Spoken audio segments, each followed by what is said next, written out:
الحمد لله كفى وسلام على عباده الذين اصطفى أما بعد فأعوذ بالله من الشيطان الرجيم بسم الله الرحمن الرحيم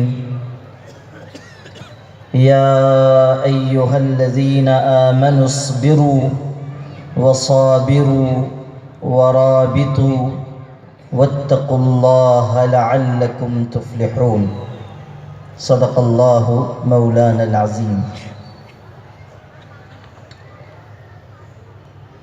ہم سب کے لیے لائق عزت و احترام اس جلسے کے روح رواں All India Muslim Personal Law Board کے معزز رکن محترم حاجی عبدالوہاب پاریک صاحب، آپ کے اس ناگپور کی ذی علم اور محترم شخصیت اور اس جلسے کے صدر محترم حضرت علامہ عبدالقدیر صاحب قبلہ، اور ابھی ہمارے جن بزرگ نے قرآن و حدیث کی روشنی میں اور ملک کے موجودہ حالات کی روشنی میں بڑی گراں قدر اور قیمتی باتیں ہم سب کے سامنے ارشاد فرمائی، حضرت مولانا عبدالرشید قلندر صاحب دامت برکاتہم العالیہ اور دیگر تمام مسالک اور جماعتوں کے نمائندہ حضرات اور آپ تمام قابل احترام بھائیوں۔ کہنے والے نے کہا تھا، مسائل کیسے بھی ہوں تا قیامت رہ نہیں سکتے، مسائل کیسے بھی ہوں تا قیامت رہ نہیں سکتے، یہ ظالم ظلم کی بن کر علامت رہ نہیں سکتے، جن کا عزم ہے کہ ہم کو چین سے جینے نہیں دیں گے، وہ جان لے کہ خود بھی سلامت رہ نہیں سکتے۔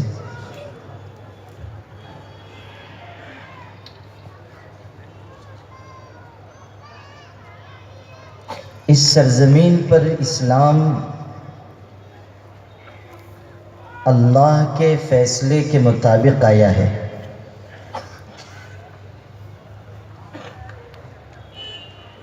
پھر سے اس بات کو سن لیجئے کہ اس ہندوستان کی سرزمین پر اسلام اللہ کے فیصلے کے مطابق آیا ہے، رہنے کے لیے آیا ہے، جانے کے لیے نہیں آیا۔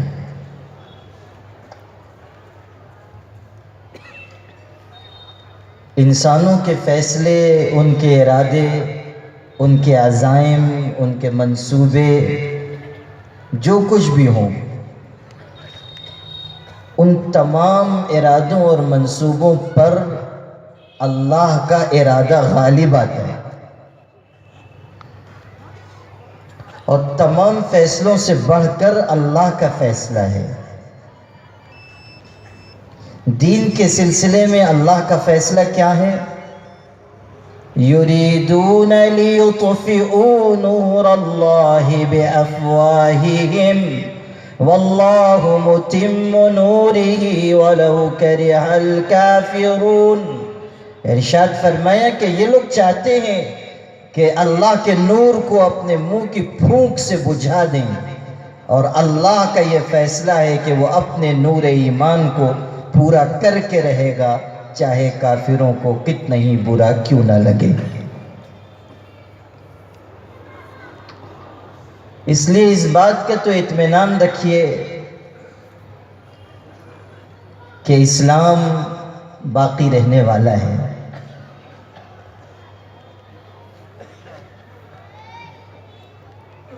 ترکی کا بھی ذکر کیا تھا حضرت محترم نے۔ ایک لمبے عرصے تک ترکی پوری دنیا کے مسلمانوں کے لیے مرکز تھا، خلافت قائم تھی، خلافت عثمانیہ۔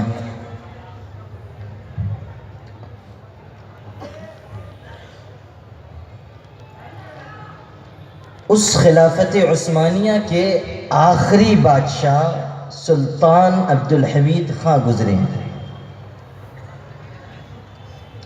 یہ وہ باغیرت انسان ہیں کہ جب ان سے اس بات کا مطالبہ کیا گیا کہ ہم کو فلسطین میں، ارض مقدس میں کچھ زمین دے دی جائے مظلوم پریشان حال یہودیوں کو آباد کرنے کے لیے، تو انہوں نے انکار کیا۔ لالچ دیا گیا تو ارشاد فرمایا کہ ایک ساری کائنات کی دولت عبدالحمید خان کے قدموں میں لا کر ڈال دو گے اور اس کے بعد 1 گز زمین بھی مانگو گے تو میں تم کو دینے کے لیے تیار ہوں۔ پھر ڈرایا گیا اور کہا گیا کہ آپ کی سلطنت ٹکڑے ٹکڑے ہو جائے گی۔ انہوں نے کہا کہ جان کی قیمت پر بھی اپنی زندگی میں یہودیوں کو زمین نہیں دوں گا، اس لیے کہ وہ جانتے تھے کہ سب سے بڑے دشمن اسلام کے اور قرآن کے اور اہل ایمان کے اور ہمارے آقا سید الاولین والآخرین اشرف الانبیاء والمرسلین حضرت محمد الرسول اللہ صلی اللہ علیہ وسلم کے سب سے بڑے دشمن اگر کوئی ہیں تو وہ یہودی ہیں۔ لَتَجِدَنَّ أَشَدَّ النَّاسِ عَدَاوَةً لِلَّذِينَ آمَنُوا الْيَهُودَ وَالَّذِينَ أَشْرَكُوا۔ ارشاد فرمایا سب سے بدترین دشمن کائنات میں اگر ایمان والوں کا کوئی ہے تو وہ یہودی ہے اور مشرک ہے۔ انکار کر دیا، پھر ان کے خلاف سازشیں رچی گئی اور وہ وقت بھی آیا کہ جب اپنوں نے ان کو دھوکہ دیا۔ اور یہ ایک تاریخ ہے مسلمانوں کی کہ انہیں باہر کے دشمن اتنا نقصان نہیں پہنچاتے جتنا گھر کے بھیدی لنکا ڈھاتے ہیں۔ اپنوں سے جو نقصان پہنچتا ہے، جو نقصان پہنچ رہا ہے، آپ نہیں دیکھ رہے ہیں کہ مسلمانوں جیسا نام رکھنے والے لوگ بیان دیتے پھر رہے ہیں کہ 9 مسجدیں ایسی ہیں کہ مندر کو گرا کے مسجد بنائی گئی ہے، ان مسجدوں کو واپس کیا گیا۔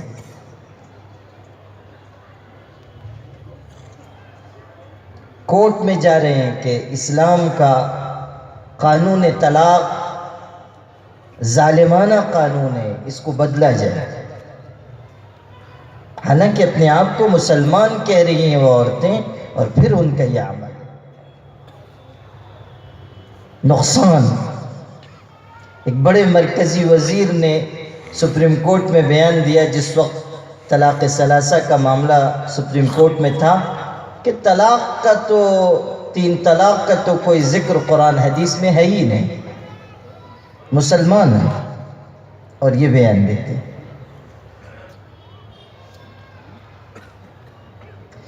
تو ایک فضا بنائی گئی اور سازشیں رچی گئی، اور وہ وقت بھی آیا کہ جب وہ چاروں طرف سے خطرے میں گر گئے۔ جو اصل بات سنانا تھا وہ سنیے۔ اس زمانے میں ایک انگریز نمائندے نے ان سے یہ بات کہی کہ سلطان ضد چھوڑ دیجئے، آپ چاروں طرف سے خطروں میں گر گئے، آپ کی سلطنت بھی خطرات میں گر چکی ہے، اور اب آپ کی حالت ایسی ہے جیسی 32 دانتوں میں گھری ہوئی زبان کی ہوتی ہے۔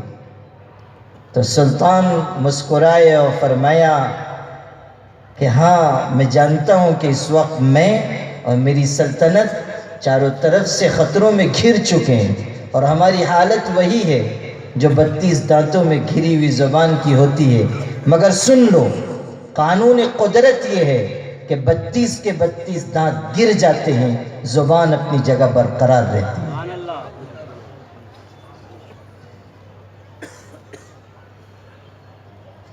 اسلام باقی رہنے کے لیے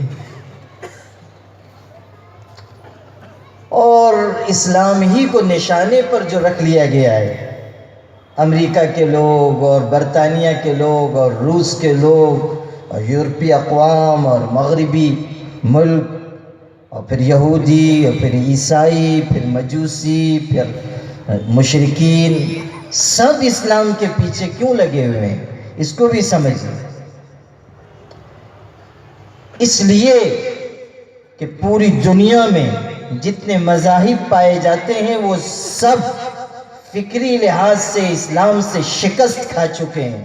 اکیلا اسلام وہ واحد دین ہے جو آج بھی میدان میں جمع ہوا ہے، اور اکیلی امت ہے مسلمانوں کی امت جو تمام تر نقصان کے باوجود اور خطرات کے باوجود اور تمام اندیشوں کے باوجود اور تمام تر حملوں کے باوجود میدان میں ڈٹی ہوئی ہے، یہ کہتے ہوئے کہ حسبنا اللہ و نعم الوکیل۔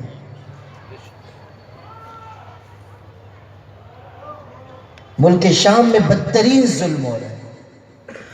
غوطہ شرقیہ نام کا شہر جل رہا ہے اور ہزاروں شہید ہو چکے، اور آج کی کوئی بات نہیں ہے۔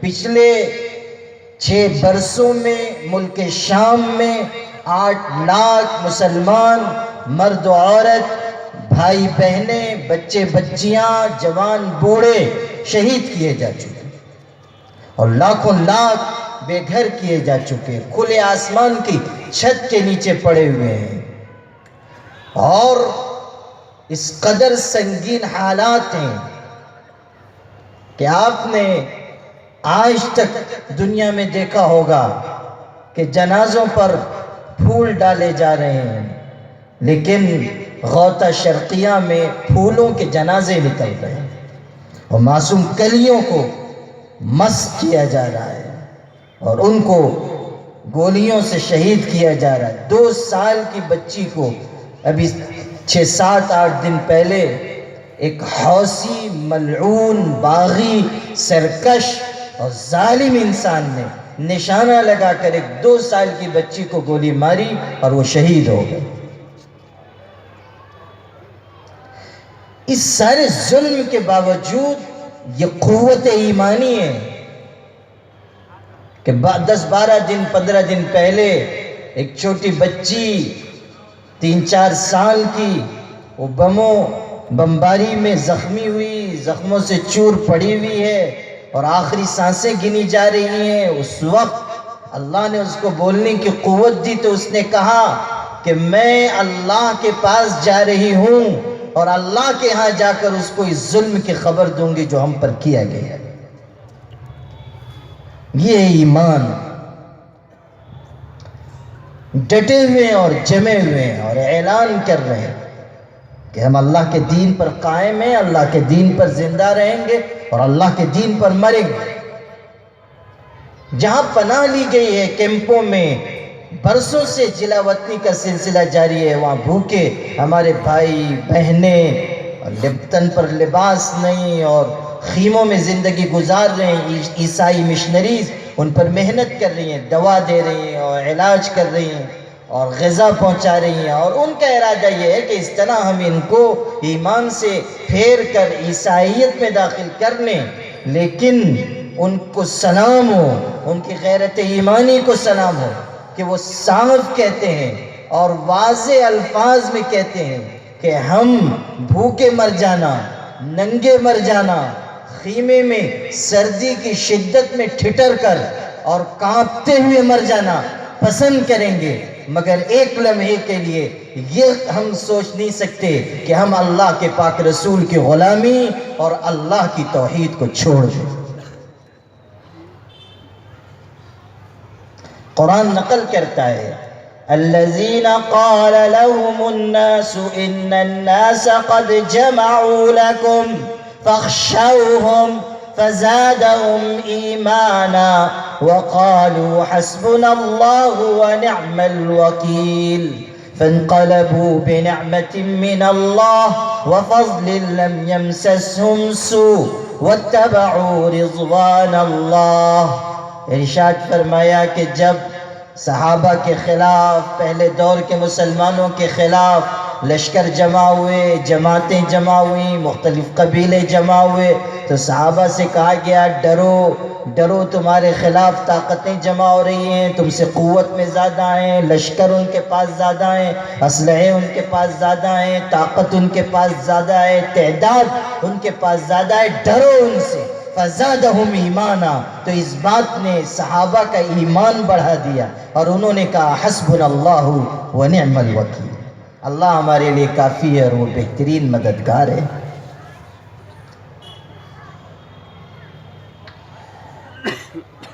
کوئی شبہ نہیں ملک کے حالات اچھے نہیں ہیں، کوئی شبہ نہیں شریعت پر یلغار کی جا رہی ہے، اور کیوں کی جا رہی ہے اسے بھی سمجھیں۔ پہلی بات تو یہ ہے کہ یہ اس ملک میں یونیفارم سول کوڈ نافذ کرنا چاہتے ہیں۔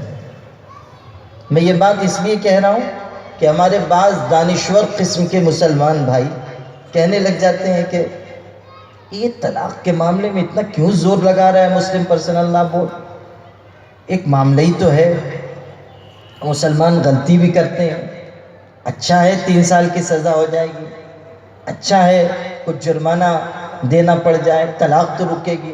کیوں اتنا پریشان ہو رہے ہیں علماء، کیوں اتنا پریشان ہو رہا ہے مسلم پرسنل لا بورڈ، کیوں جلسے ہو رہے ہیں، کیوں ریلیاں ہو رہی ہیں؟ یہ بہت ہی سچی سوچ ہے کہ یہ صرف طلاق کا مسئلہ ہے۔ اس کو یوں سمجھیے کہ یہ یونیفارم سول کوڈ کی طرف اٹھایا گیا پہلا قدم ہے۔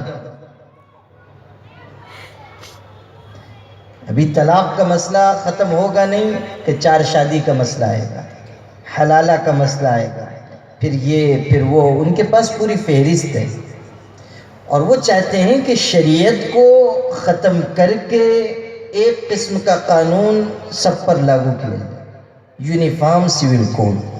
اور وہ کہہ چکے ہیں بالکل صاف صاف، یہ جو مرکزی حکومت ہے اس میں چاہے 10 قسم کی خرابی ہو، لیکن ایک بہت اچھی خوبی ہے، بہت ہی بہترین خوبی۔ وہ خوبی یہ ہے کہ اس مرکزی حکومت کا ظاہر اور باطن ایک ہے، یہ چھپا کر کچھ بھی نہیں رکھتے، یہ صاف صاف کہتے ہیں کہ ہم یونیفارم سول کوڈ لانا چاہتے ہیں، یہ صاف کہتے ہیں کہ ہمارے دل میں یہ ارادے ہیں، اور وہ اپنی محنت میں لگے ہوئے ہیں۔ تو ایک تو اپنے ایجنڈے پر وہ کام کر رہے ہیں، ایک بات، اور دوسری بات یہ کہ چونکہ ملک کو چلانے میں اور ملک سے کیے گئے وعدوں کے پورا کرنے میں یہ ناکامیاب ثابت ہو رہے ہیں، اس لیے اپنی غلطیوں کو چھپانے کے لیے ایسے ایشوز اٹھا رہے ہیں کہ نظریں ادھر چلی جائیں اور ہمارا عیب چھپا رہتا ہے۔ کتنے خوبصورت وعدے کیے گئے تھے، ہر ایک کو 15-15 لاکھ ملیں گے، اچھے دن آئیں گے، shining India, corruption free India. اس زمانے میں جب الیکشن کی گہما گہمی تھی تو بہت سے لوگوں کو تو خواب بھی یہی دکھتا تھا کہ 15 لاکھ اکاؤنٹ میں آ گئے۔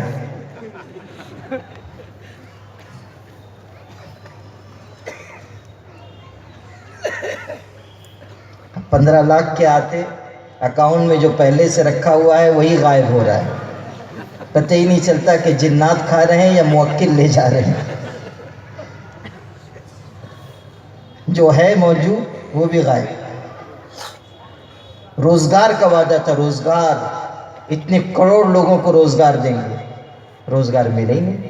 اب پوچھ رہے ہیں سرکار سے کہ روزگار، تو ہمارے وزیر اعظم صاحب کہتے ہیں یہ پکوڑے کی دکانیں لگی ہوئی نہیں، روزگار ہی تو ہے۔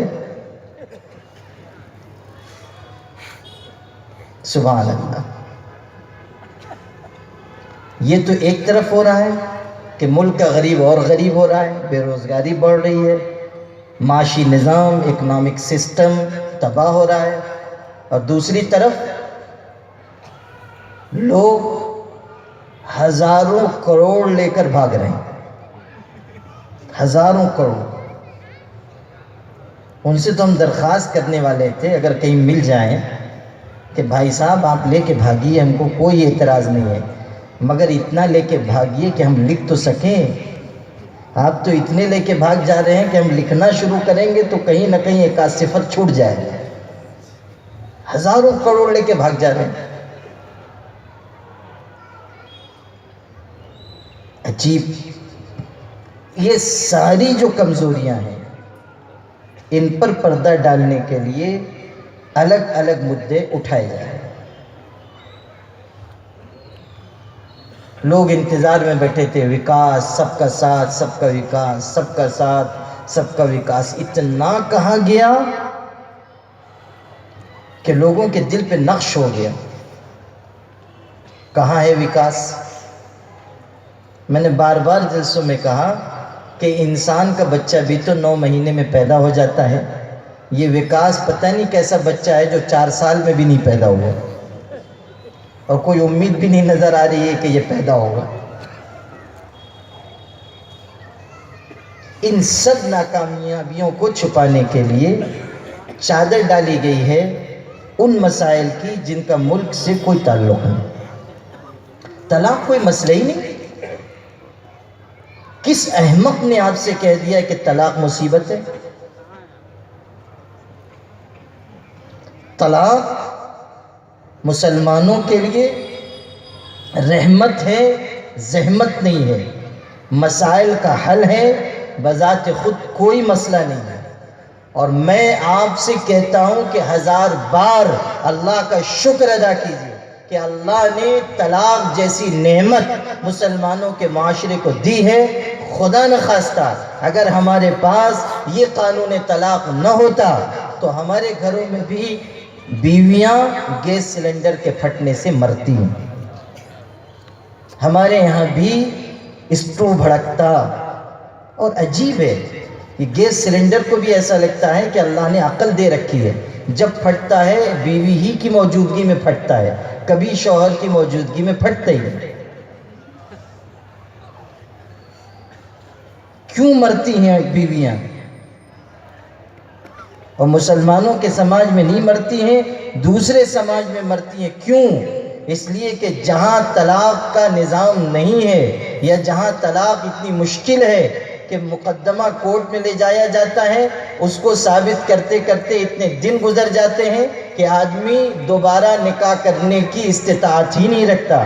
وہ بیچارہ اب اس لائق ہوتا ہے کہ کہیں خانقاہ میں جا کے مرید ہو کے تسبیح پڑھے، تو اس لیے وہ سوچتے ہیں کہ اس سے بہتر تو یہ ہے کہ یہ مر جائے.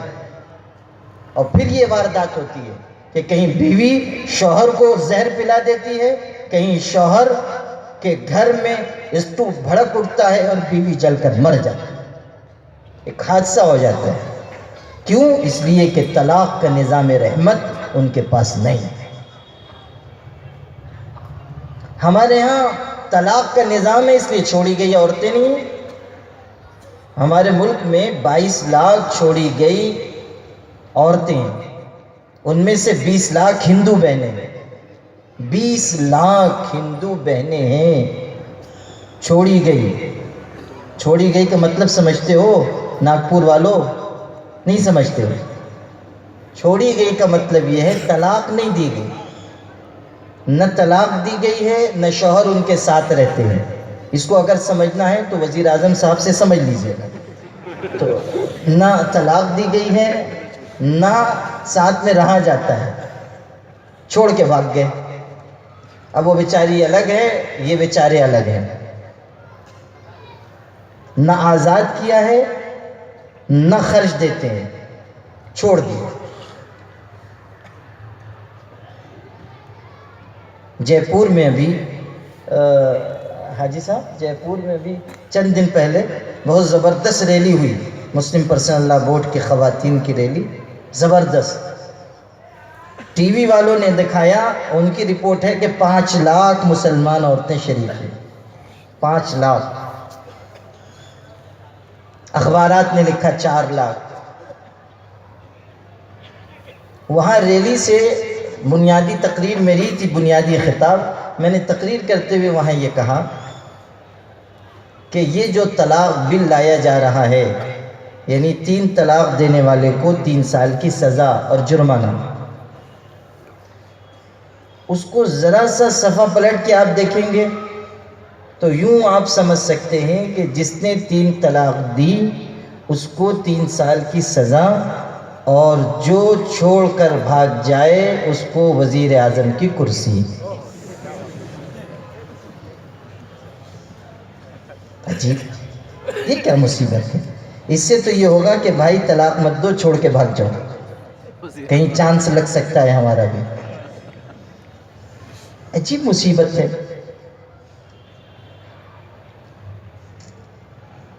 اس بات کو اچھی طرح سمجھیے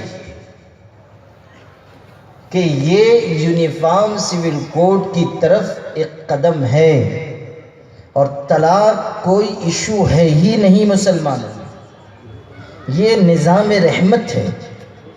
اور یہ کیوں ہے؟ ساحر لدھیانوی کا ایک شعر ہے، اور شعر سے کبھی کبھی بات سمجھانا ذرا آسان ہوتا ہے۔ اس نے کہا ہے کہ وہ افسانہ جسے انجام تک لانا نہ ہو ممکن، اسے ایک خوبصورت موڑ دے کر چھوڑنا اچھا۔ جب آپس میں نہیں نبھ پا رہی ہے، میاں بیوی کا مزاج ایک دوسرے سے نہیں ملتا ہے، میاں کچھ کہتا ہے بیوی کچھ کہتی ہے، اور آج کل تو ماشاءاللہ وہ زمانہ ہی نہیں ہے کہ بیویاں مطیع و فرما بردار ہوں۔ اب آج کل تو سعادت مند بیویوں کی جگہ سعادت مند شوہروں کا زمانہ ہے۔ سعادت مند شوہر کہ جن سے بیوی کہتی ہے بیٹھ جاؤ تو وہ لیٹ جاتے ہیں، اور کہتی ہے کھڑے ہو بیٹھ جاؤ تو وہ اٹھ کے کھڑے ہو جاتے ہیں۔ تو یہ جو ہے بھئی اچھی طرح تحقیق کی گئی ہے یا نہیں؟ نہ تو میں اطمینان سے میں نے شروع کر دی تقریر اور پتہ چلا کہ تو میں وہی کہہ رہا ہوں کہ اچھی طرح تحقیق ہے کہ نہیں، محقق بات ہے کہ نہیں۔ تو اصل میں میری ٹرین کا وقت قریب ہے، تو ابھی مولانا مصطفیٰ صاحب نے لکھ کے دیا ہے کہ ٹرین 1 گھنٹہ لیٹ ہے۔ اب پتہ نہیں یہ انہوں نے اپنی جیب سے نکالا ہے یا وہاں سے معلوم کیا۔ تو یہی عرض کر رہا تھا کہ طلاق تو اس لیے رکھی گئی ہے کہ جب زندگی مشکل ہو جائے تو چھٹکارے کا ایک طریقہ رہے، نبھا نہیں ہو رہا ہے راستے الگ کر لو، اور بہت سوچ سمجھ کے طلاق دی جائے۔ اسلام کا حکم ہے بہت سوچ سمجھ کے طلاق دو، شرعی طریقے سے طلاق دو۔ غصے میں طلاق دینا، جذبات میں طلاق دینا، بلا وجہ طلاق دینا، اپنے شوہر ہونے کا ناجائز حق استعمال کرنا، یہ انتہائی نازیبا بات ہے۔ وقت پر، صحیح وقت پر، صحیح طریقے سے نباہ کی آخری شکل بھی ختم ہو جانے کے بعد طلاق دینی۔ افسوس کہ مسلمانوں کو طلاق دینے کا طریقہ بھی نہیں معلوم، افسوس سے میں کہتا ہوں، اس لیے کہ عام طریقے پر علماء کے پاس عام لوگ جو مسئلہ پوچھنے آتے ہیں وہ عام طریقے پر وراثت کا مسئلہ یا طلاق دینے کے بعد، جیسا کہ ابھی حضرت مولانا نے فرمایا تھا، جب دے چکتے ہیں جب چلے آتے ہیں۔ حضرت بہت غصے میں تھا، کچھ سمجھ ہی میں نہیں آ رہا تھا، اور 3 مرتبہ بول دیا ہوں، اب کچھ راستہ نکالیے۔ ایک تو آیا نامعقول کہنے لگا، حضرت میں نے طلاق تو دے دی ہے مگر توئیں سے طلاق نہیں بولا تھا، تے سے بولا تھا۔ سبحان اللہ۔ اور ناگپور میں بھی ایسے عقل مندوں کی کچھ کمی نہیں ہے۔ عجیب، طلاق دینے کا طریقہ تک نہیں سیکھا، غصے میں آ کے طلاق دے دیتے ہیں، بعد میں پچھتاتے ہیں، راستہ نہیں نکلتا تو مولویوں کو لان تان کرتے ہیں۔ غلطی آپ نے کی ہے، قصوروار علماء کو نہ ٹھہرائیے، علماء کو نہ پریشان کیجئے کہ راستہ بتائیے۔ میں بار بار کہا کرتا ہوں کہ علماء شریعت کے مسائل بتاتے ہیں، شریعت کے مسائل بناتے نہیں۔ جو شریعت کا حکم ہوگا وہ بتایا جائے گا، ہم اپنے گھر میں کوئی مسئلہ بنا کے آپ کو نہیں بتا سکتے۔ یہ تو یہود و نصارہ کا طریقہ تھا کہ جو تھوڑا سا مول لے کر اللہ کی کتاب کی آیتوں کو بدل دیتے تھے۔ یہ ان کا طریقہ تھا کہ ان کے فتوے شریعت کے تابع نہیں ہوتے تھے، ان کے فتوے مال و زر کے تابع ہوتے تھے۔ فَوَيْلٌ لِّلَّذِينَ يَكْتُبُونَ الْكِتَابَ بِأَيْدِيهِمْ فَوَيْلٌ لَّهُم مِّمَّا كَتَبَتْ أَيْدِيهِمْ وَوَيْلٌ لَّهُم مِّمَّا يَكْسِبُونَ۔ ہلاکت ہے، بربادی ہے ان لوگوں کے لیے جو اپنے ہاتھوں سے کوئی بات لکھتے ہیں اور کہہ دیتے ہیں یہ اللہ کی طرف سے، اور اس کمائی کے لیے بھی بربادی ہے جس کو یہ اس طرح اللہ کی آیتیں بیچ کر حاصل کرتے ہیں، بربادی ہے۔ تباہ ہو گئے یہود و نصارہ، ان کی علماء، اس لیے کہ انہوں نے اللہ تعالیٰ کی آیتوں کو بیچ کر کھانا شروع کر دیا۔ ان الذين يشترون بعهد الله وايمانهم ثمنا قليلا اولئك لا خلاق لهم في الاخره، وہ لوگ جو اللہ تعالیٰ کی آیتوں کو، اس کے عہد و پیمان کو تھوڑے سے پیسوں کے عوض بیچ کر کھا جاتے ہیں، لا خلاق لهم فی الاخرہ، آخرت میں ان کا کوئی حصہ نہیں، آخرت میں ان کے لیے کوئی اجر نہیں۔ تو طلاق دے دیتے ہیں، پھر آتے ہیں یا میراث کا مسئلہ پوچھنے آئیں گے، وراثت کا۔ یہ کوئی نہیں پوچھنے آتا کہ نکاح کے بعد کیسی زندگی گزاری جائے، نباہ نہ ہونے کی شکل میں طلاق کیسے دی جائے، بس غصے میں آگے اور طلاق، سالن میں نمک زیادہ اور طلاق، بیوی میکے چلی گئی بغیر اجازت اور طلاق، اور میرے اماں ابا کی خدمت نہیں کرتی اس لیے طلاق۔ ہاں یہ بھی بہت ہے، میرے اماں ابا کی خدمت نہیں کرتی، او بیوقوف تو کتنی خدمت کرتا ہے؟ اور شریعت نے تو شوہر کے ماں باپ کی خدمت بیوی کے ذمہ رکھی ہی نہیں، بلکہ کھانا پکانا بھی بیوی کی ذمہ داری نہیں ہے۔ شرعاً بیوی پر یہ واجب نہیں ہے کہ وہ اپنے شوہر کو کھانا بنا کر کھلائے۔ آج عورتیں نہیں ہیں تو یہ مسئلہ سن لو۔ یا اللہ استغفر اللہ، میں تو سمجھ رہا تھا کہ وہ کل آنے والی ہیں، تو مسئلہ ہو جائے گا، کل صبح ہی سے ناشتہ غائب آپ کا۔ ہاں کہیں گے کہ جو سنا جائے اس پہ عمل کیا جائے، تو کل ہی سے شروعات۔ لیکن مولوی دیکھیے، مولوی ہوتا ہے، یہ تو بڑے بڑے علماء ہیں، جن کے پاس آپ جائیں گے ہر مسئلے کا حل ہے، جو میں نے کہا ہے اس کا بھی حل ہے۔ ایک کا نکاح ہوا، ایک خاتون کا، بڑی عالمہ تھی وہ، تو پہلے دن جو ہے وہ شوہر سے جو ملاقات ہوئی تو شوہر بھی بڑا دیندار اور وہ بھی عالمہ، تو دونوں نے یہ بات طے کی کہ ہم لوگ شریعت کے مطابق زندگی گزاریں گے۔ شوہر بھی بڑا خوش ہوا کہ پہلی ہی رات میں میری بیوی اتنی نیک ہے، اور اس کو بھی ماشاءاللہ ہمارے شوہر بڑے نیک۔ اب طے ہو گیا جو کام کریں گے شریعت کے مطابق۔ 2-4 دن گزرے تو بیوی نے کہا کہ دیکھیے شریعت میں شوہر کے ماں باپ کی خدمت بیوی کے ذمہ نہیں، اس لیے آپ کے اماں ابا کی آپ خدمت کیجیے، اور الگ گھر میرا حق ہے، شریعت نے دیا ہے، مجھ کو الگ گھر میں رکھیے۔ اب وہ بیچارہ پھنس گیا، پہلی رات عہد ہوا تھا کہ شریعت کے مطابق، اور واقعی یہ شریعت میں ہے، اور بہت پریشان ہوا کہ ایسی حیثیت نہیں ہے ابھی الگ گھر لے کے رہوں۔ تو پہنچا، جب مصیبت آتی ہے تو لوگ اشارے سے بتا دیتے ہیں تربت میری، مولویوں کی طرف اشارہ کر دیتے ہیں جائیے۔ پہنچا، عالم سے اس نے پوچھا حضرت ایسی ایسی بات ہوئی اور میں خود عہد کر چکا ہوں شریعت کے مطابق کریں گے جو کریں گے، اب کیا کروں؟ تو کہنے لگے کہ کرو جیسا کہہ رہی ویسا کرو۔ اس نے کہا حضرت استطاعت نہیں ہے، حیثیت نہیں ہے، کچھ راستہ نکالیے۔ تو حضرت نے فرمایا دیکھو ترکیب یہ ہے، جانا اپنی بیوی سے کہنا کہ بالکل ہم شریعت کے مطابق ہی زندگی گزاریں گے، کل سے میں الگ گھر لے کے رہوں گا، تم کھانا بھی نہیں بنانا، میں کھانا بنوا کے لاؤں گا، ماں باپ کی بھی خدمت نہیں کرنا، لیکن میرے ماں باپ کو تو خدمت کی ضرورت ہے، اس لیے شریعت نے دوسرے نکاح کی گنجائش رکھی ہے، میں دوسرا نکاح کر لیتا ہوں اس شرط پر کہ وہ ماں باپ کی خدمت کریں گے، ہم ادھر رہیں گے۔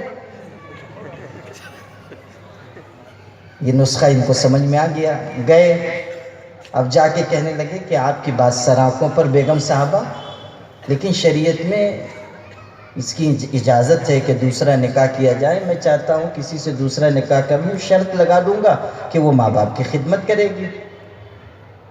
تو بیوی نے دیکھا کہ اوف یہ تو بہت ہی بڑی مصیبت آنے والی ہے، اس نے کہا کہ نہیں آپ کے ماں باپ بھی تو میرے ہی ماں باپ ہیں، حسن سلوک بھی تو کچھ چیز ہوتی ہے، تو اس لیے آپ وہ نہ کیجیے اور میں یہ نہیں کروں گی، خدمت سے انکار میں نہیں کروں گی اور آپ وہ نہ کیجیے۔ تو اس لیے کوئی نقصان کی بات نہیں، ہم لوگوں کے پاس حل اس کا بھی ہے۔ تو میں یہ عرض کر رہا تھا کہ یہ جو بے بات طلاق دی جاتی ہے یہ اچھا مزاج نہیں ہے، اور غیر شرعی طریقے سے طلاق یہ تو ناجائز ناپسندیدہ ہے۔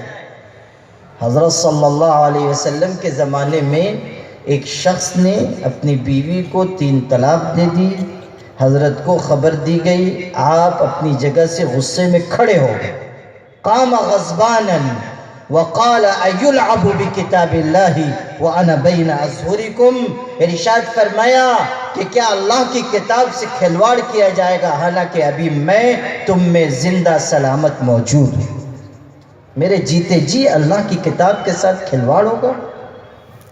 ایسے الفاظ استعمال کریں۔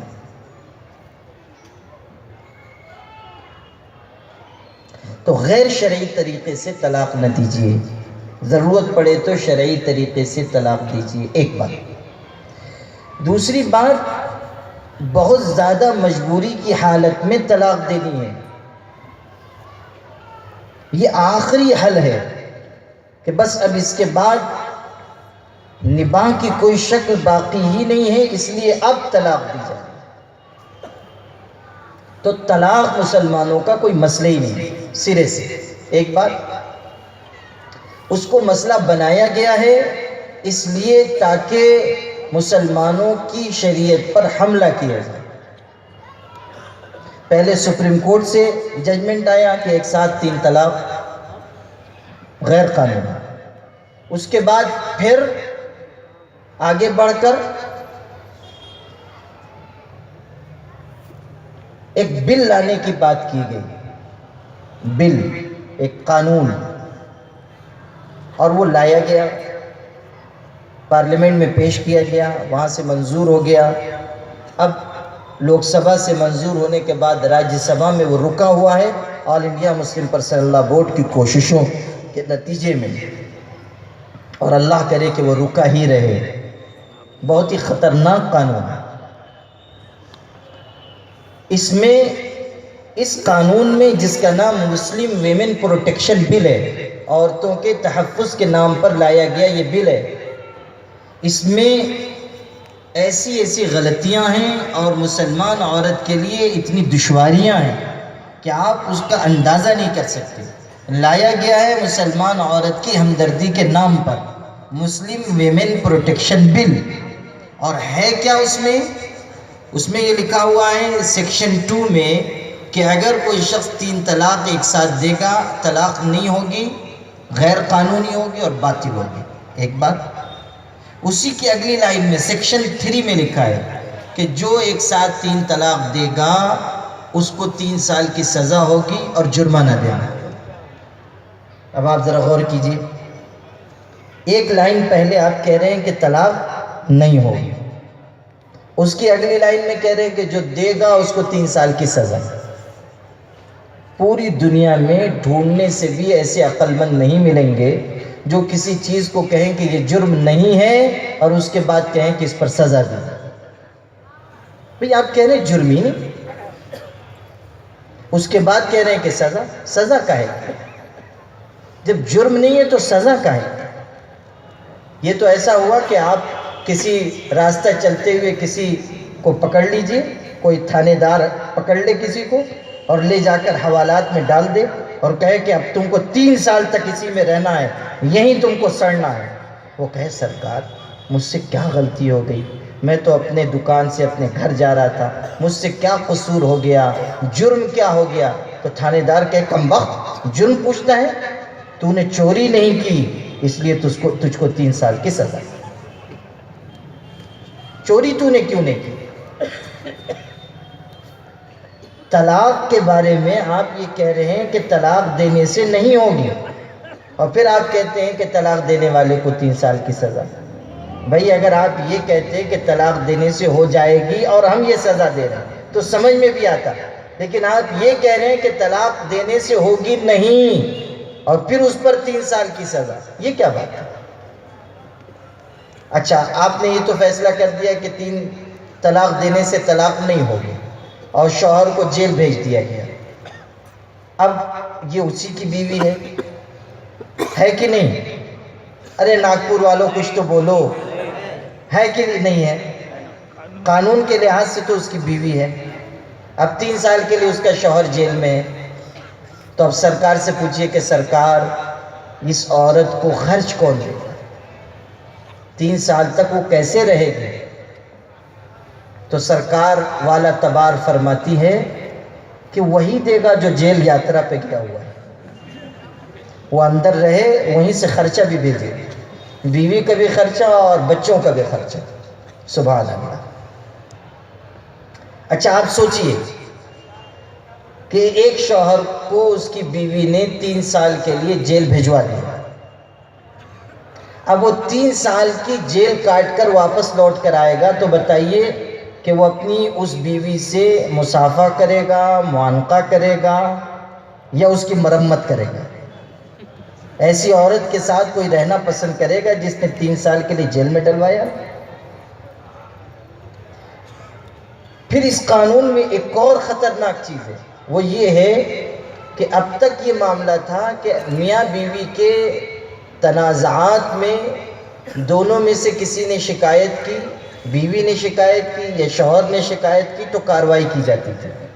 اس قانون میں یہ ہے کہ 3rd پرسن بھی اگر شکایت کرے گا، یعنی کوئی تیسرا فرد، نہ بیوی نہ شوہر، کوئی تیسرا آدمی بھی شکایت کرے گا تو پولیس کارروائی کرے گی۔ اس کو سمجھیے، یہ بہت ہی خطرناک بات ہے۔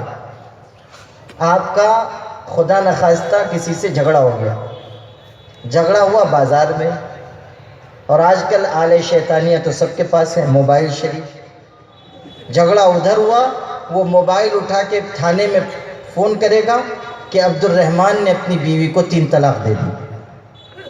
جس سے جھگڑا ہوا ہے کہہ دے گا اس نے اپنی بیوی کو 3 طلاق دے دی، پولیس آئے گی، شوہر کو اٹھا کر لے جائے گی۔ وہ کہے بھائی میں نے کب طلاق دی، تو پولیس کہے گی اس کو عدالت میں ثابت کرنا، ابھی تو چپ چاپ تھانے چلے۔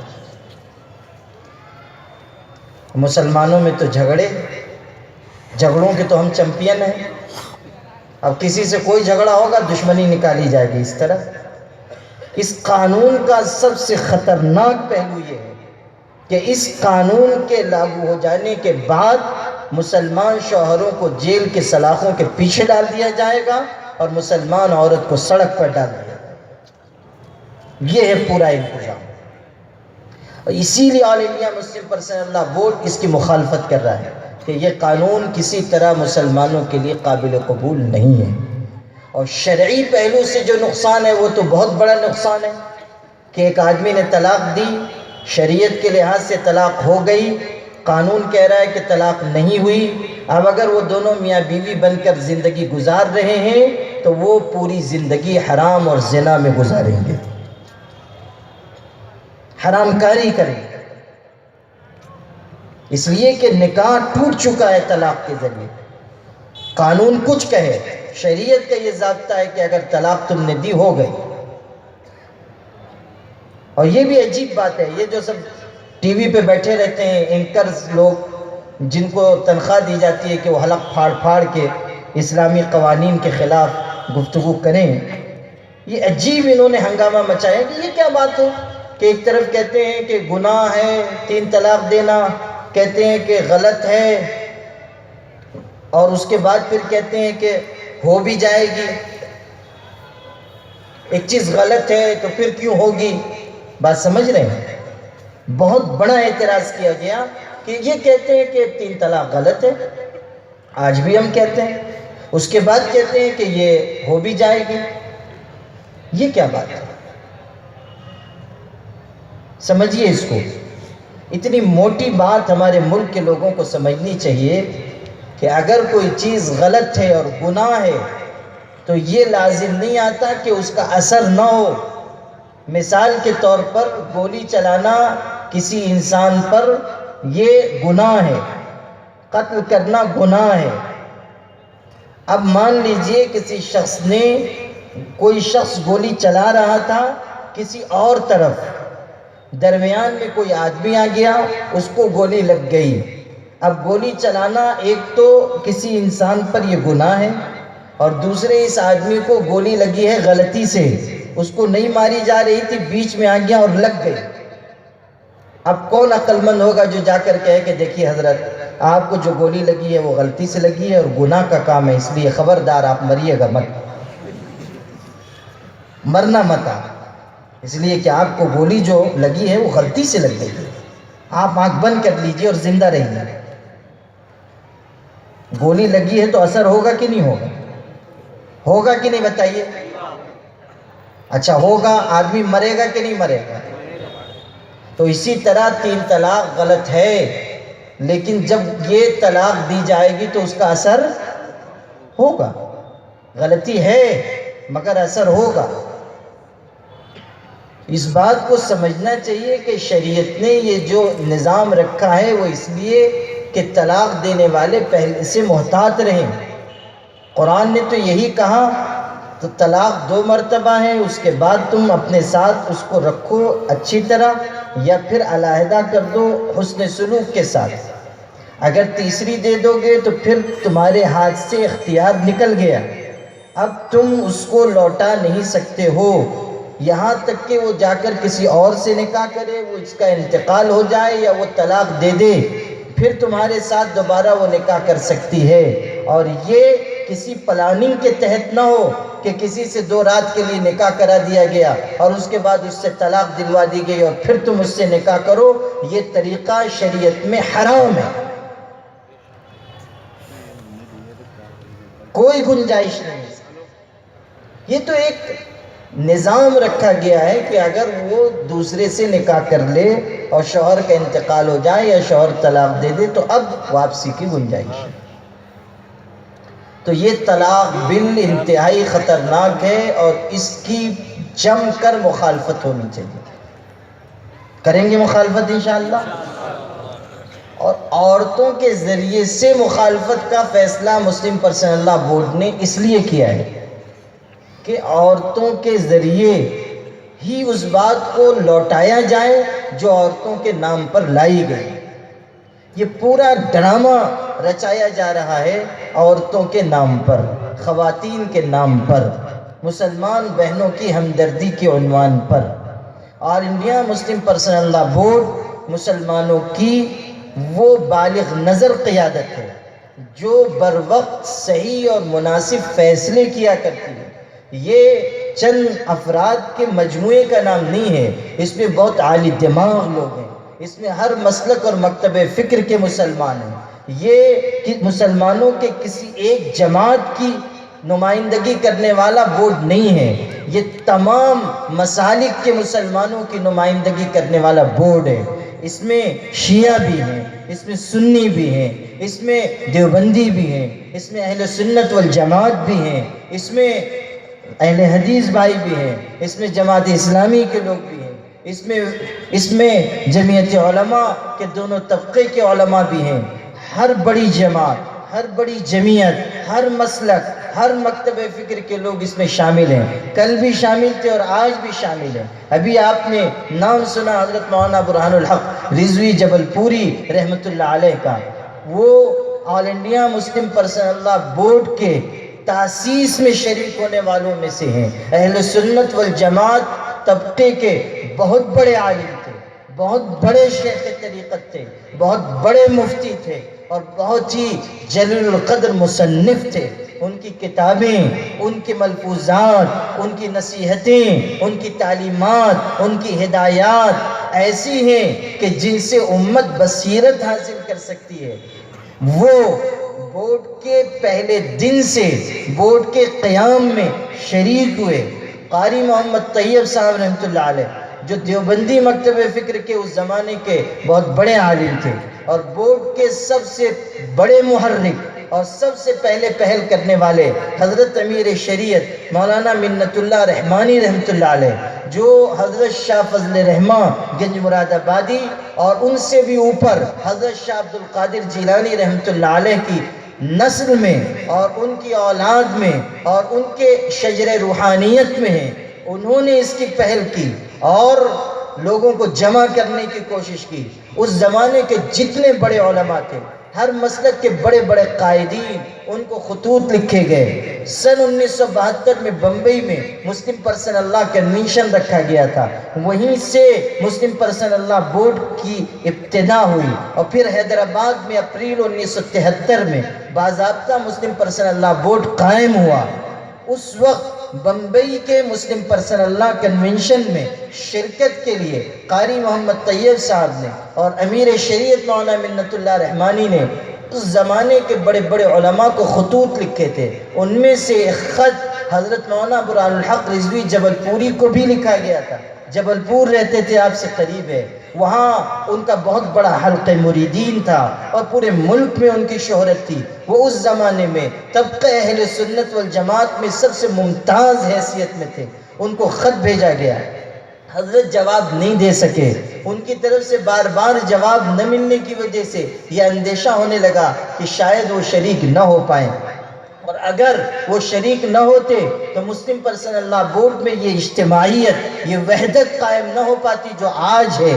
اس لیے ہم بزرگوں نے فیصلہ کیا، قاری طیب صاحب نے، مولانا منت اللہ رحمانی نے، کہ ہم لوگ خود جائیں گے جبل پور اور حضرت سے درخواست کریں گے کہ آپ تشریف لائیں۔ چنانچہ یہ دونوں بزرگ دیوبند سے گئے جبل پور۔ اس وقت حضرت عصر کے بعد اپنی مجلس میں کچھ ارشاد فرما رہے تھے، بہت سارے لوگ مریدین سب جمع تھے، جگہ بھری ہوئی تھی، چپلوں کے پاس جگہ خالی تھی، تو یہ دونوں بزرگ وہیں بیٹھ گئے اور حضرت کی باتیں سنتے رہے۔ جب مجلس ختم ہوئی اور لوگ مصافحہ کرنے لگے تو یہ بھی قطار میں لگ گئے اور مصافحہ کیا، تو مولانا برہان الحق صاحب رحمۃ اللہ علیہ نے نظر اٹھا کر دیکھا، نیا چہرہ تھا قاری طیب صاحب کا، تو ان کی آنکھوں میں ایک سوالیہ تأثر قائم ہوا، یعنی پوچھ رہے ہیں کہ آپ کون ہیں؟ تو انہوں نے کہا کہ میں محمد طیب ہوں، دارالعلوم دیوبند سے حاضر ہوا ہوں۔ تو وہ نام تو بالکل اچھی طرح جانتے تھے کہ یہ بہت بڑے بزرگ ہیں اور عالم ہیں، اور ان کے اندر بھی بزرگیت تھی، روحانیت تھی، اس لیے انہوں نے بہت اچھی طرح گرمجوشی سے مصافحہ کیا۔ کہا کہ حضرت آپ کیسے تشریف لائے؟ تو قاری طیب صاحب رحمۃ اللہ علیہ نے اپنی ٹوپی یا عمامہ جو سر پر تھا وہ اتار کر حضرت مولانا برہان الحق صاحب کے قدموں میں رکھ دیا اور کہا کہ حضرت میں اس ملک میں آپ سے تحفظ شریعت کی بھیک مانگنے آیا۔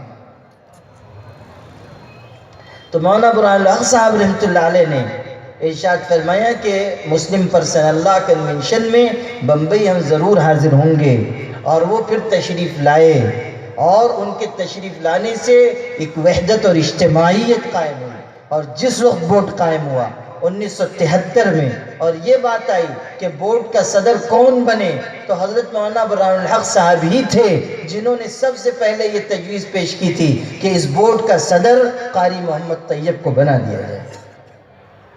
یہ ہمارے بزرگوں کا اخلاص تھا، یہ ان کے دل کا درد تھا کہ ملت ٹکڑے ٹکڑے نہ ہوں، اختلافات اپنی جگہ، مسلکی اختلافات اور نزاعات اپنی جگہ، لیکن یہ مسلکی چیزیں لڑنے کا ذریعہ نہیں ہے، مسلک چلنے کے لیے ہے، مسلک لڑنے کے لیے نہیں ہے۔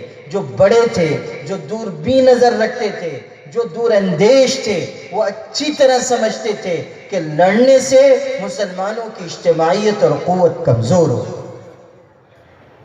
پہلے دن سے آل انڈیا مسلم پرسن اللہ بورڈ نے سارے طبقات کو اکٹھا کیا، اور آج بھی مسلم پرسن اللہ بورڈ مسلمانوں کی سب سے متحدہ اور مشترکہ جماعت ہے، پلیٹ فارم ہے۔ آج بھی آل انڈیا مسلم پرسنل لا بورڈ کے صدر محترم حضرت مولانا رابع حسنی اگر دیوبندی مکتب فکر سے ہیں تو ایک نائب صدر چوچا شریف کے صاحب سجادہ حضرت مولانا فخر الدین اشرف صاحب قبلہ وہ اہل سنت والجماعت طبقے سے ہیں۔ ایک شیعہ نائب صدر ہیں مولانا کلب صادق صاحب، ایک اہل حدیث نائب صدر ہیں مولانا کاکا سعید عمری صاحب، ایک نائب صدر مولانا محمد سالم قاسمی صاحب ہیں، ایک نائب صدر جماعت اسلامی کے کل ہند امیر مولانا جلال الدین انصر عمری ہیں۔ تمام جماعتوں کی نمائندگی ہے، اور پھر ممبران میں بھی دیوبندی بھی ہیں، اہل حدیث بھی ہیں، اہل سنت والجماعت بھی ہیں، شیعہ بھی ہیں، جماعت اسلامی کے بھی، ملی کونسل کے بھی، جمعیت علماء کے بھی، مسلم مجلس مشاورت کے بھی، ہر جماعت اور جمعیت اور مسلک کی نمائندگی ہے۔ اور اسی اتحاد اور اسی قوت اور اسی اجتماعیت کے پیش نظر پوری دنیا کے مسلمان یہ کہتے ہیں کہ پوری دنیا میں یہاں تک کہ مسلم ملکوں میں بھی اتحاد کا کوئی ایسا نمونہ موجود نہیں ہے جیسا نمونہ ہندوستان کے مسلمانوں کے پاس ہے۔ مسلمانوں کے پاس، ہندوستان کے مسلمانوں کے پاس، دنیا کے کسی ملک کے لوگوں کے پاس ایسا مشترکہ پلیٹ فارم نہیں ہے۔ اور اسی اتحاد کے پیش نظر جو آج آپ کو اسٹیج پر بھی نظر آ رہا ہے اور عوام میں بھی نظر آ رہا ہے، ہم یہ کہہ سکتے ہیں کہ نور کی یہ کرن ظلمات پہ بھاری ہوگی، رات تمہاری ہے تو کیا صبح ہماری ہوگی۔ اس لیے میرے بھائیوں، پوری قوت کے ساتھ آل انڈیا مسلم پرسنل لا بورڈ کے اس اسٹینڈ کا ساتھ دیجئے کہ مسلم پرسنل لا بورڈ یہ اعلان کر رہا ہے کہ خواتین احتجاج کریں، مظاہرہ کریں، خاموش پرامن مظاہرہ۔ عورتوں کو اس لیے لایا جا رہا ہے کہ انہی کے نام پر گمراہ کیا جا رہا ہے، انہی کے نام پر لوگوں کو بہکایا جا رہا ہے۔ آپ نے نہیں دیکھا سپریم کورٹ کا فیصلہ آیا تو پورے الیکٹرانک میڈیا پر تصویریں دکھائی گئی کہ مسلمان عورتیں مٹھائی بانٹ رہی ہیں، لڈو کھلا رہی ہیں۔ ایک تصویر کو، کن کی تصویر ہے وہ آپ لوگ اچھی طرح جانتے ہیں، تصویر کھلا رہی ہیں، تصویر کو لڈو۔ حالانکہ یہ بھی بہت بڑا دھوکہ ہے۔ یہ جو برقع ہے یہ ساتر العیوب ہے، پتہ ہی نہیں چلتا کہ اندر ہے کیا۔ کتنے برقعے ملک کے مختلف علاقوں میں پکڑے گئے کہ جب نقاب الٹ کے دیکھا گیا تو معلوم ہوا اس کے اندر لیلا نہیں مجنوں ہے، کوئی دبلا پتلا نسوانی صفات والا مرد چھپا ہوا ہے۔ لوگ تو سمجھ رہے ہیں واہ واہ یہ مسلمان عورت ہے، برقع الٹ کر دیکھا گیا تو معلوم ہوا عورت تو ہے مگر مونچھ والی ہے۔ اور کتنی جگہوں پر یہ معلوم ہوا کہ عورتیں ہیں برقعے کے پیچھے مگر مسلمان نہیں، غیر مسلم بہن، ان کو لے آیا گیا۔ برقعے کے پیچھے کیا ہے سمجھ ہی میں نہیں آتا ہے۔ بھائی ٹی وی پہ آپ برقعے والی عورت دیکھ رہے ہیں تو آپ کو کیا معلوم کہ برقعے کے پیچھے کون سا مال ہے، مذکر ہے، مؤنث ہے، کس کو پتہ ہے؟ اچھا، جب یہ بل پیش کیا گیا اس میں پارلیمنٹ میں وزیر قانون روی شنکر پرساد نے پیش کیا تو گیلری میں 20-25 برقع پوش عورتوں کو بٹھایا گیا تھا۔ جیسے ہی انہوں نے بل پیش کیا مسلم ویمن پروٹیکشن بل تو انہوں نے زوردار تالیاں بجا کر استقبال کیا اور وہ نشر کیا گیا ملک میں کہ دیکھیے مسلمان عورتیں پارلیمنٹ میں جا کر تائید کر رہی ہیں مسلم ویمن پروٹیکشن بل کی اور وہ سمجھ رہی ہیں کہ ہم کو آزادی دلائی جا رہی ہے۔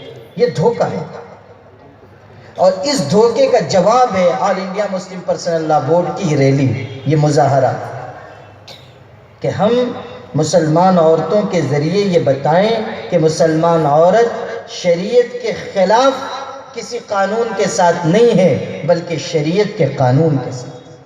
لاکھوں لاکھ مسلمان عورتیں سڑکوں پر نکل رہی ہیں جو اعلان کر رہی ہیں کہ ہم اللہ کی شریعت کو پسند کرتی ہیں، ہم اللہ کی شریعت کے علاوہ کسی چیز کو پسند نہیں کرتی۔ تو میرے بھائیوں، آپ کے یہاں بھی ریلی کا فیصلہ کیا گیا ہے جو 20 مارچ کو نکلنے والی ہے. آپ سب کی ذمہ داری ہے کہ آپ لوگ بھرپور طریقے سے اس ریلی میں ساتھ دیں اور اپنی بہنوں کو، بچیوں کو، ماؤں کو اس ریلی میں شریک کروائیں.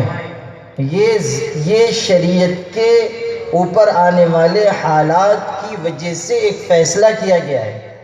عام حالات میں ہم کبھی اس کی اجازت نہیں دیتے کہ اس طرح مسلمان بہنوں کو سڑک پر لایا جائے، لیکن آج کے حالات میں مجبور ہو کر یہ فیصلہ کیا گیا ہے. اور آپ یقین مانیے کہ جب ملت پر مشکل حالات آئے ہیں تو مردوں نے بھی اسلام کے دفاع کا کام کیا ہے اور عورتوں نے بھی اسلام کے دفاع کا کام کیا. بھئی مولانا آپ ایک دفعہ اور معلوم کروا لیجیے تاکہ میں مطمئن ہو کہ کنفرم ہے. 1 گھنٹہ لیٹ ہے ابھی. 1.5 گھنٹہ ہو گئی. آپ لوگوں نے کوئی تعویذ حضرت سے لکھوایا ہے کیا؟ نہیں، اس میں کچھ گڑبڑ معلوم ہو رہی. اچھی طرح معلوم کیجیے. اگر ٹرین چھٹی تو آئندہ ناگپور نہیں آؤں گا. تو عورتوں کے سلسلے میں اس بات کو ہمیشہ یاد رکھیے کہ خواتین اسلام کے دفاع کے لیے، اسلام کے تحفظ کے لیے مردوں کے شانہ بشانہ رہی ہیں. میں آپ کو تاریخ اسلام کے چند واقعات بتانا چاہتا ہوں. حضور اکرم صلی اللہ علیہ وسلم جب غار حرا میں آپ پر وحی نازل کی گئی، پہلی آیتیں قرآن کی اتری. اقرأ بسم ربک الذی خلق خلق الانسان من علق اقرأ وربک الاکرم الذی علم بالقلم علم الانسان ما لم يعلم. پہلی 5 آیتیں سورہ علق کی اتاری گئیں اور فرشتہ آیا اور فرشتے نے آ کر کہا اقرأ. حضرت نے فرمایا ما انا بقارئ، میں پڑھا ہوا نہیں ہوں. پھر اس نے حضرت کو دبوچا، پھر کہا اقرأ. حضرت نے کہا ما انا بقارئ. پھر اس نے دبوچا اور کہا پڑھیے اقرأ بسم ربک الذی خلق خلق الانسان من علق اقرأ وربک الاکرم الذی علم بالقلم علم الانسان ما لم يعلم. تو اللہ کے پاک رسول صلی اللہ علیہ وسلم نے ان آیتوں کو دہرایا اور فرشتے کے آنے سے، آیتوں کے نازل ہونے سے حضرت گھبرا گئے اور وہاں سے تشریف لائے اس حالت میں کہ آپ سردی میں کانپ رہے تھے اور گھر میں داخل ہو کر فرمایا مجھ کو اڑھا دو، مجھ کو اڑھا دو. حضرت خدیجہ ہماری ماں، ہزاروں صلاۃ والسلام ہماری پیاری ماں پر کہ انہوں نے آگے بڑھ کر حضرت کو سہارا دیا اور آپ پر کمبل ڈال دیے. اور جب آپ کی کیفیت کو سنبھلی تو پھر حضرت نے پوری کیفیت بیان کی. اس وقت حضور اکرم صلی اللہ علیہ وسلم اتنے پریشان تھے کہ آپ کی زبان سے یہ جملہ نکلا، بخاری میں ہے. حضرت نے فرمایا انی خشیت علی نفسی، مجھ کو ایسا لگتا ہے کہ اب میری جان نکل جائے گی اور میں دنیا سے چلا جاؤں گا. اس وقت کائنات کے سب سے بڑے پیغمبر کو تسلی دینے والا کوئی مرد نہیں تھا، تسلی دینے والی ایک عورت. ہماری ماں حضرت خدیجہ نے تسلی دی تھی. سب سے پہلے ایمان قبول کیا. ایمان لانے کا شرف ابو بکر صدیق رضی اللہ تعالیٰ عنہ کو بعد میں حاصل ہوا، حضرت خدیجہ کو پہلے حاصل. وہ پہلے ایمان لایا. ہماری ماں حضرت خدیجہ کا مقام بہت اونچا ہے اور ان کی عظمت بہت نرالی ہے. حدیث شریف میں حضور اکرم صلی اللہ علیہ وسلم تشریف فرما تھے، اتنے میں جبریل علیہ السلام آسمانوں سے اتر کر آئے اور آ کر عرض کیا کہ اللہ کے پاک رسول ابھی حضرت خدیجہ برتن میں کچھ سالن یا کوئی کھانے کی چیز لے کر آئیں گی، جب وہ آ جائیں تو کہہ دیجئے گا کہ اللہ نے ان کو سلام کہا ہے. اور جبریل نے بھی ان کو سلام عرض کیا ہے. وَبَشِّرْهَا بِبَيْتٍ فِي الْجَنَّةِ مِنْ قَصَبٍ لَا صَخَبَ فِيهَا وَلَا نَصَبٍ. اور اے اللہ کے پاک رسول حضرت خدیجہ کو خوشخبری سنا دیجئے جنت میں گول موتیوں والے ایک ایسے محل کی جس میں نہ کوئی شور ہوگا نہ کوئی مشقت ہوگی. یہ خوشخبری سنا دیجئے. جب حضرت خدیجہ رضی اللہ عنہ آئی، کچھ سامان لے کر آئی تھی. حضور صلی اللہ علیہ وسلم مسکرائے, فرمایا خدیجہ مبارک ہو, اللہ نے تم کو سلام کہا ہے اور جبریل نے بھی سلام کہا ہے اور جنت کے محل کی خوشخبری دی ہے, تو سلام ہو ہماری ماں پر. کتنا خوبصورت جواب دیا ان جملوں کا. ہماری ماں نے کہا ان اللہ هو السلام وعلی جبریل منی السلام وعلیک یا رسول اللہ السلام, کہ اللہ تو خود سلام ہے, سلامتی والا ہے, اور جبریل کو بھی میری طرف سے سلام ہو, اور اے اللہ کے پاک رسول آپ پر بھی سلام. یہ جواب دیا. بہت اونچا مقام ہے حضرت خدیجہ رضی اللہ عنہ کا. سب سے پہلے ایمان قبول کرنے والی خاتون حضرت خدیجہ ہیں.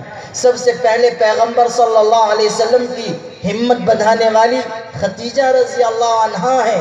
حضور صلی اللہ علیہ وسلم سے انہوں نے کہا تھا کلا واللہ لا یخزیک اللہ ابدا انک لتصل الرحم وتحمل الکل وتکسب المعدوم وتقری الضیف وتعین علی نوائب الحق. اے سرتاج, اللہ آپ کو ہرگز ضائع نہیں کرے گا. آپ تو رشتہ داروں کے ساتھ اچھا سلوک کرتے ہیں, فقیروں کی مدد کرتے ہیں, مسکینوں کی مدد کرتے ہیں, اور آپ دبے کچلے انسانوں کو سہارا دیتے ہیں, مہمانوں کو کھلاتے پلاتے ہیں. ایسے بہترین اوصاف والے انسان کو اللہ کبھی ضائع نہیں فرمائے گا. پھر جب اسلام آگے بڑھا اور اسلام پھیلنے لگا تو ایک بوڑھی خاتون ہے, عمار ابن یاسر رضی اللہ عنہ کی والدہ حضرت سمیہ رضی اللہ عنہ, انہوں نے ایمان قبول کیا. ان پر مشقت کے پہاڑ توڑے گئے, ظلم کیا گیا, مارا گیا, اس پورے خاندانی کو ستایا گیا, پورے خانوادے پر ظلم کیا گیا.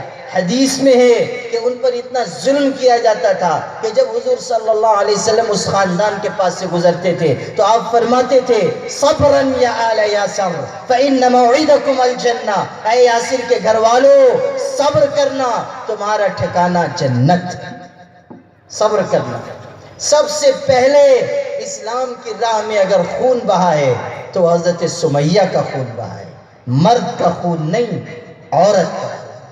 سب سے پہلی لاش مکے کی زمین پر اسلام کی راہ میں گری وہ حضرت سمیہ کی لاش تھی. اسلام کی پہلی لڑائی لڑی گئی بدر کے میدان میں. اسلام اور کفر کے درمیان پہلی لڑائی ہے, پہلی لڑائی جس کے بارے میں قرآن کہتا ہے وَلَقَدْ نَصَرَكُمُ اللَّهُ بِبَدْرٍ وَأَنْتُمْ أَذِلَّةٌ. یاد کرو بدر میں تو تم بہت کمزور تھے, اللہ نے تمہاری مدد کی. 313 لوگ ہیں, بے سر و سامان ہیں, بھوکے ہیں, بے اسلحہ ہیں, نہتے ہیں, اور آگے مقابلے کے لیے اللہ کے نام پر. اسلام اور کفر کی پہلی لڑائی میں جو جھنڈا اسلام کی طرف سے بلند کیا گیا وہ حضرت عائشہ کی اوڑھنی تھی, ان کا دوپٹہ تھا. اسلام کی پہلی لڑائی میں علم ہے ہماری ماں عائشہ کا دوپٹہ, وہ جھنڈے کے طور پر بلند کیا گیا. پھر جرأت کتنی ہے, ہمت کتنی ہے, قربانی کا جذبہ کتنا ہے. بدر کے بعد دوسری لڑائی ہوئی احد. احد میں مسلمانوں کو پہلے مرحلے میں فتح ہوئی اور پھر حضور صلی اللہ علیہ وسلم کا ایک حکم چھوڑ دینے کی وجہ سے شکست ہو گئی. حضرت کا حکم چھوڑا گیا تھا.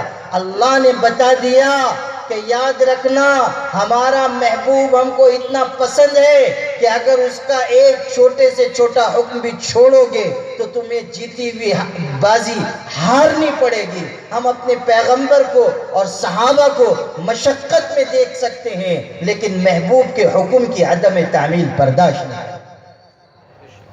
شکست دی اور زخمی ہوئے صحابہ, شہید ہوئے صحابہ. خود ہمارے حضرت صلی اللہ علیہ وسلم زخمی ہو گئے, چہرہ لہو لہان ہو گیا, گڑھے میں گر پڑے, بہت ہی سخت تکلیف ہوئی, یہاں تک کہ افواہ اڑا دی گئی العیاذ باللہ کہ حضرت شہید کر دیے گئے. مدینہ منورہ میں خبر پہنچی کہ مسلمان ہار گئے, وہاں سے عورتیں نکل پڑی. ایک خاتون نکلی, ایک خاتون پریشان حالت میں بھاگی جا رہی میدان جنگ کی طرف. ایک شخص نے ان کو روکا, پہچانتے تھے, کہاں کدھر جا رہی ہو؟ میدان کی طرف. سنو تو صحیح, تمہارے باپ جو جنگ میں آئے تھے شہید کر دیے گئے, والد شہید کر دیے گئے. اس نے انا للہ پڑھا اور دوسرا جملہ زبان سے نکلا, یہ تو بتاؤ کہ حضرت صلی اللہ علیہ وسلم کیسے ہیں. اس نے کہا جا کر دیکھو. پھر آگے بڑھے، آگے بڑھی، آگے ایک آدمی ملے، کہنے لگے تمہارے شوہر شہید کر دیے گئے. اس نے انا للہ پڑھا. پھر پوچھا حضرت کیسے ہیں؟ اور آگے بڑھی، بھائی کی شہادت کی خبر ملی، پھر بیٹے کی شہادت کی خبر ملی. ہر مرتبہ وہ یہی پوچھتی تھی کہ ہمارے حضرت کیسے ہیں، ان کی خبر دو. میدان جنگ میں پہنچی، حضرت کو تلاش کیا، جا کر حضرت کے رخ انور کو دیکھا، خوش ہو گئی، اور تاریخی جملہ اس نے کہا، اللہ کی رحمتیں ہوں اس صحابیہ پر. اس خاتون نے کہا تھا کل مصیبت بعدک جلل یا رسول اللہ، اللہ کے رسول اگر آپ باحیات ہیں تو پھر ہر مصیبت ہمارے لیے ہلکی اور آسان ہے، ہر مصیبت ہمارے لیے آسان ہے. میں بھی، باپ بھی، شوہر بھی، برادر بھی فدا، تیرے ہوتے ہوئے کیا چیزیں شہیدی ہم. آپ ہیں تو سب قربان. یہ جذبہ ہے اسلامی خاتون کا، مسلمان خاتون کا. خنسا رضی اللہ تعالیٰ عنہ ہیں، قادسیہ کی جنگ میں جا رہی ہیں، چار بیٹے جوان ان کے ساتھ ہیں، اور زمان جاہلیت میں ان کے بھائی صخر کا انتقال ہو گیا تھا جب اسلام نہیں لائی تھی. بہت بڑی شاعرہ ہیں، زبردست قادر الکلام شاعرہ.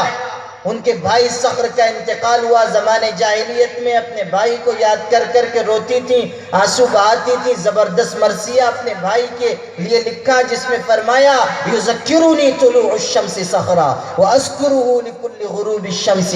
سورج طلوع ہوتا ہے تو میرے بھائی صخر کی یاد آتی ہے، سورج ڈوبتا ہے تو میرے بھائی کی یاد آتی ہے. بھائی کی یاد میں آنسو بہاتی تھی، لیکن جب اسلام قبول کیا، جب مسلمان ہو گئی، تو اللہ نے ایسی ہمت دی، ایسی قوت دی، ایسی غیرت ایمانی دی، ایسا شوق دین دیا کہ قادسیہ کی جنگ میں چار جوان بیٹوں کو لے کر آئیں اور اپنے بچوں کو جنگ کی رات نصیحت کی. زبردست تقریر کی ان کے سامنے. فرمایا جس طرح تم ایک ماں کی اولاد ہو اسی طرح تم ایک باپ کی اولاد ہو. میں نے تمہارے باپ کے ساتھ خیانت نہیں کی، میں نے تمہارے ماموں کو رسوا نہیں کیا. تم شریف ماں کے شریف بیٹے ہو، اور شریفوں کا شیوا یہ ہوتا ہے کہ وہ اللہ کے راستے میں اپنی جان کا نذرانہ پیش کرتے ہیں. میں یہ چاہتی ہوں کہ کل جب جنگ لڑی جائے تو تم میدان کارزار میں پیش رہنا، دشمنوں پر بڑھ کر حملے کرنا، یہاں تک کہ تم اللہ کے راستے میں شہید ہو جانا، تاکہ قیامت کے دن میں شہیدوں کی ماں کہلائی جا سکوں. صبح جنگ لڑی گئی، ایک بیٹا گیا، تھوڑی دیر لڑتا رہا اور جا کر دشمنوں پر حملہ کرتا رہا، شہید ہو گیا. خون میں لائی ہوئی لاش خیمے میں لا کر رکھی گئی. پھر دوسرا بیٹا، پھر تیسرا بیٹا، یکے بعد دیگرے شہید ہوتے گئے. جب آخری بیٹا شہید ہوا تو جنگ میں لڑنے والوں کو یہ تردد ہوا کہ اس ماں کے تو 4 ہی بیٹے تھے، 3 پہلے شہید ہو چکے ہیں، یہ آخری بچہ ہے، کہیں ایسا نہ ہو کہ اس کی لاش ہم لے کر جائیں اور ماں صدمے کی شدت میں تڑپ کر مر جائے. کیا کریں، شش و پنج میں تھے، لیکن بہت ہمت کر کے آخری بیٹے کی لاش بھی لے کر گئے. تو اس باغیرت اور بہادر ماں نے اشارہ کیا کہ اس طرف بچے کی لاش رکھ دی جائے، اور اس کے بعد نہ روئی، نہ تڑپی، نہ آنکھ سے آنسو بہے. کہا تو صرف اتنا کہا اللہ کو خطاب کر کے، الحمدللہ الذی اکرمنی بشہادتہم. او اللہ تیرا 1000 بار شکر ہے کہ تو نے میرے بیٹوں کی شہادت قبول کر کے مجھ کو عزت عطا کی، مجھ کو عزت عطا کی. اکرمنی بشہادتی، میرے بیٹوں کی شہادت کے ذریعے اللہ تو نے مجھے عزت عطا کی. یہ ہے عورتوں کا کردار. اور صرف صحابہ کے زمانے میں نہیں، بعد کے دور میں بھی کیسی زبردست خواتین ہوئیں، کیسا ان کا کردار رہا، اسلام کے لیے قربانی دینے کے کیسے جذبات ان کے سینے میں تھے. اور آج بھی اس ملک میں بھی جو اہل ایمان خواتین ہیں، اسلام کی غیرت اور حمیت میں وہ کسی سے پیچھے نہیں. ہو سکتا ہے عمل کے اعتبار سے کمزوریاں ہوں، ہو سکتا ہے گناہوں اور نافرمانیوں کی کچھ عادتیں ہوں، لیکن اللہ کی قسم آج بھی اس ملک کی اہل ایمان خواتین میں غیرت ایمانی زندہ ہے، حمیت دینی زندہ ہے. آواز دی آل انڈیا مسلم پرسنل لا بورڈ نے، بہنیں نکل کھڑی، لاکھوں کی تعداد میں، سخت چلچلاتی دھوپ میں کیوں؟ اس لیے کہ ان کے دل میں جذبہ ہے کہ ہم جیتے جی اللہ کی شریعت پر ہیں، اور اگر ضرورت پڑے گی تو ہم اپنی جان کا نذرانہ بھی اللہ کے دین کے لیے پیش کریں۔ یہ ایک تاریخ ہے، اور میں نے مختصراً اس تاریخ کو اس لیے بیان کیا ہے تاکہ آپ سمجھیں کہ اسلام کی تاریخ میں مردوں کے ساتھ ساتھ عورتوں کا بھی بہت بڑا حصہ ہے۔ آخری بات عرض کرتا ہوں، ملک کے حالات جو کچھ ہیں وہ سامنے ہیں، ووٹ جو کوششیں کر رہا ہے وہ بھی سامنے ہیں۔ اس کے باوجود میں آپ سے صاف کہنا چاہتا ہوں کہ ملک کے حالات بھی اور عالم کے حالات بھی اس بات کا تقاضا کر رہے ہیں کہ ہم اللہ کی طرف رجوع کریں، نیک اعمال، بھلے کام، بھلی باتیں، ان کی طرف لوٹیں۔ بہت ساری مصیبتیں، بہت ساری تباہیاں، بہت سارے مشاکل اس لیے پیدا ہو رہے ہیں کہ ہم اللہ کے دین سے ہٹ رہے ہیں۔ ہمارے اندر کمی اور کمزوری پیدا ہو رہی ہے، ہمارے اندر خامی آ رہی ہے۔ اس لیے میرے بھائیوں، ہمیں اپنی اصلاح کرنی ہوگی، ہمیں اپنے اعمال کا جائزہ لینا ہوگا، ہمیں اپنے اندر کے کھوٹ کو دور کرنا ہوگا۔